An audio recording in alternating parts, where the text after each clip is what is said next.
안녕하세요. 마음의 안따입니다. 네, 여러분 오늘은 우리가 조금 무거운 이야기를 해보려고 하는데요. 제가 오늘 쓴 글을 가지고 와서 여러분들과 함께 좀 이야기를 나누어 보려고 합니다. 네, 여러분 최근 들어 뉴스에 자주 등장하는 사건 중에 하나가 바로 칼부림 사건이죠. 요 며칠 정말 많은 시민들이 다양한 장소에서 각각의 가해자들에 의해 사망을 하거나 또는 큰 중상을 입었다는 소식이 이곳저곳에서 들려오죠. 대표적으로 서울 신림동 칼부림 사건, 또 경기도 분당 서현역 칼부림 사건, 대전 송촌동 모 고등학교 칼부림 사건, 또 서울 강남터미널 흉기 소지자 배회 사건, 또 진주 평거동 아파트 층간소음 칼부림 사건, 또 칼부림 예고를 명시한 사건 등의 소위 묻지마 범죄 또는 계획성 범죄가 마치 유행처럼 급속도로 번지고 있는 것 같아요. 이로 인해서 저를 포함한 온 국민들은 밖에 나가기가 무섭다면서 큰 불안감과 또 두려움을 곳곳에서 호소하고 있어요. 정말 심각하죠. 아무리 제가 생각을 해봐도 우리의 상식으로는, 정말 인간의 상식으로는 도저히 이해할 수 없는 일들이 계속해서 우리의 사회 속에서 벌어지고 있어요. 그러니까 생각하면 생각할수록 끔찍한 일이 아닐 수 없죠. 여러분, 도대체 왜 이러한 일들이 계속해서 벌어질까요? 그리고 이러한 일을 감행하는 가해자들은 도대체 어떤 부류의 사람이길래 이렇게 잔인한 모습을 계속해서 보여주고 있는 것일까요? 여러분, 저는 심리학적인 입장에서 누군가에게 무차별하게 피해를 입히고 또 살인하는 행위를 하는 사람을 반사회성 성격 장애를 가진 자로 봐요. 장애를 가진 게 아니고서야 사람은 그렇게 잔인한 행동을 할 수가 없거든요. 물론 이 지점에서 누군가가 장애를 가졌다고 해서 그들을 무조건적으로 옹호하거나 포옹하자는 그러한 입장은 아니에요. 저는 분명하게, 명확하게 이야기하지만 그러한 일을 벌이는 사람들을 사람이 아니라고 생각해요. 저는 그러한 사람들을 악마라고 생각하는 바예요. 여하튼 여러분, 우리가 반사회성 성격 장애에 대한 이해를 조금 할 필요가 있어요. 여기에서 반사회성 성격 장애라 함은 지속적으로 반사회적이고 충동적인 행동과 함께 타인을 고려하는 능력의 결여를 특징하는 인격 장애, 성격 장애라고 할 수 있어요. 정신장애를 진단하는 DSM-5라는 것이 있는데 여기에 보면 이것을 명확하게 성격 장애의 한 부류로 이해하고 구분하고 있어요. 여러분, 이러한 반사회성 성격 장애자에게 주로 나타나는 여러 가지 특징들이 있거든요. 메인 특징이 있어요. 그것은 뭐냐면 기본적으로 반사회성 성격 장애를 가지고 있으면 악을 저지르고도 그것에 보람을 느끼는 것에 있어요. 그리고 타인을 인정사정 없이 가혹하고 잔인하리만큼 그렇게 괴롭히는 데 있다는 거예요. 왜일까요? 여러분, 우선 반사회성 성격 장애자들을 보면 그들에게는 공감 능력이라는 것이 전혀 없어요.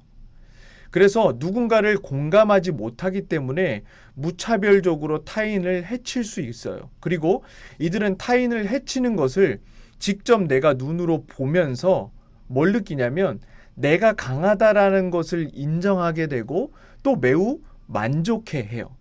그리고 이들에게 있어서는 누구에게나 있는 연민, 이 연민 자체가 없어요. 누구를 가엽게 여기고 불쌍히 여기는 그런 마음들, 측은하게 여기는 마음 자체가 없다는 거예요. 그래서 그저 누군가를 때리고 찌르고 폭행하고 죽이는 것에 큰 즐거움을 느낀다는 거예요. 다시 말해 그것 자체를 즐긴다는 거예요. 그러니까 그들이 그렇게 그런 일들을 행하는 것이거든요. 그리고 더욱이 반사회성 성격 장애자들은 나의 부모, 또 형제, 또 주변의 어른들, 아이들 누구나 할 것 없이 그들을 무작위로 이용하고 착취해요. 단지 그 각각의 대상들은 그들에게 있어서 뭐냐면 착취 대상의 그 이상도 그 이하도 아닌 거예요. 여기에서 끝이 아니에요. 여러분, 그들은 인간 사회가 공유하는 기본적인 법규가 있잖아요.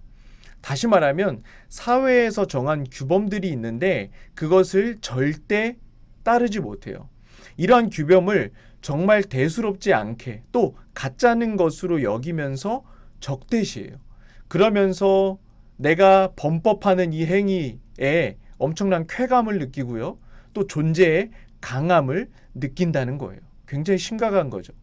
여러분, 학문적이고 임상학적으로 반사회성 성격 장애를 갖게 된 데에는 여러 가지 요인들이 있다고 봐요. 먼저는 유전적인 요인과 또 어린 시절의 환경적이고 양육적인 요인이 있어요. 여러분, 반사회성 성격 장애자의 부모가 대체적으로 범법자였던 경우, 범죄자인 경우 그 자녀도 범죄를 일으킬 가능성이 높다는 통계가 있어요. 그리고 어린 시절에 매우 강압적이고 지배적인 그런 부모에게 양육되었을 때, 또 심한 학대의 경험에 자주 노출되었거나 무관심한 부모 밑에서 자랐을 때, 또 감정이나 기분 자체를 부모로부터 묵살당하는 것이 일반적이 되었을 경우, 그리고 뇌의 활동에 이상이 생겨서, 다시 말하면 뇌 안에는 자율신경계와 중추신경계가 있는데 여기에서 일어나는 각성이 저하됨을 통해 이상 행동인 난폭한 행동, 그리고 범죄를 일으키는 행동적 그런 요인들이 있다고 하는 거예요. 이들이 반사회성 성격 장애를 갖게 된 데에는. 이러한 다양한 요인과 함께 한 가지 중요한 것이 있어요. 그것은 뭐냐면, 우리가 누군가를 반사회성 성격 장애자야, 반사회성 성격 장애자라고 할 때 여기에는 반드시 과거 이력이 있어야만 하거든요. 다시 말하면 그 해당 사람이 15세 이전, 중학교 2학년 이전에 품행장애를 일으켰던 이력이 있어야 그를 우리가 반사회성 성격 장애자로 판단할 수 있다는 거예요.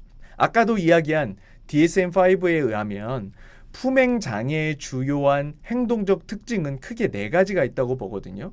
이것은 사람이나 동물을 공격하는 행동, 그리고 재산을, 물건을 파괴하는 행동, 그리고 사기나 절도하는 행동, 그리고 중대한 사회적 규칙을 위반하는 행동이거든요.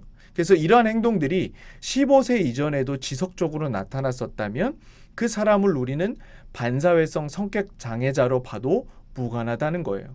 자, 그러면 우리 주변에 우리가 사회 속에 존재하고 있기 때문에 많은 사람들과 관계를 맺잖아요. 관계하고 있잖아요.